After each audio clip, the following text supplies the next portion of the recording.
Hi hello friends, welcome back to my channel. நாம் இன்றைக்கி chicken pepper fry தான் செய்ய போகிறோம் என்னோடய ஸ்டைலில்.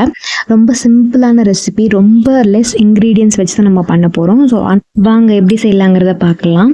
முதல்ல ஒரு கடாயில் சோம்பு 2 டேபிள் ஸ்பூன், மிளகு 2 டேபிள் ஸ்பூன், சீரகம் 2 டேபிள் ஸ்பூன் போட்டு நல்லா ட்ரை ரோஸ்ட் பண்ணி எடுத்து ஓரமாக வச்சுருக்கேன். அதே கடாயில் மறுபடியும் 2 டேபிள் ஸ்பூன் எண்ணெய் ஆட் பண்ணி தாளிப்புக்கு சோம்பு, சீரகம் அண்ட் பச்சை மிளகா, வெங்காயம் இது ரெண்டுத்தையும் ஆட் பண்ணி வெங்காயத்துக்கு தேவையான உப்பையும் ஆட் பண்ணி நல்லா வதக்கிக்கோங்க.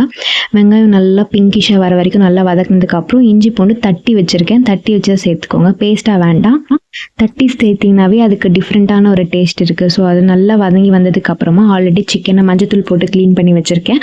அந்த 1 kg சிக்கனையும் இப்போ நான் இந்த ஸ்டேஜில் ஆட் பண்ணி சிக்கனுக்கு தேவையான மஞ்சள் பொடி அண்ட் சால்ட்டை ஆட் பண்ணி நல்லா கலரி விட்டுக்கிறேன். இதில் நம்ம தண்ணி எதுவும் ஆட் பண்ண வேண்டாம், சிக்கன்லேருந்தே தண்ணி ரிலீஸ் ஆகும். ஸோ ஜஸ்ட்டு தட்டு போட்டு மூடி வச்சுட்டு விட்டுருங்க, வேகட்டும். பார்த்திங்களா எவ்வளோ தண்ணி ரிலீஸ் ஆகிருக்கு. ஸோ இந்த தண்ணி நமக்கு போதுமானது. இந்த ஸ்டேஜில் 80% குக் ஆகிருக்கும் சிக்கன். இந்த ஸ்டேஜில் நம்ம ஆல்ரெடி ட்ரை ரோஸ்ட் பண்ணி வச்சுருக்கோம் இல்லையா, அந்த மசாலாவை அரைச்சி சேர்த்துக்கோங்க. பெப்பர் மசாலாவை ஆட் பண்ணதுக்கப்புறமா 1/2 லெமன் வந்து நான் ஆட் பண்ணியிருக்கேன். ஏன்னா நம்ம டொமேட்டோ சேர்க்கல, ஸோ அதனால் லெமனை இந்த ஸ்டேஜில் ஆட் பண்ணி நல்லா கலரி விட்டுட்டு தட்டு போட்டு மூடி வச்சுருங்க, வேகட்டும்.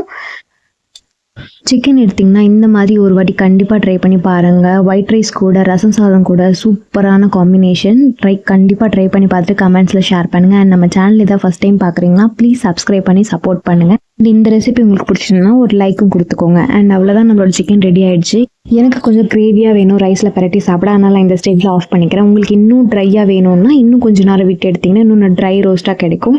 அவ்வளோதான், கொத்தமல்லி தழையை தூவி இறக்கிட வேண்டியதான். நெக்ஸ்ட் வீடியோவில் பார்க்கலாம். அது வரைக்கும் பாய். மறக்காம சேனலை சப்ஸ்கிரைப் பண்ணிக்கோங்க.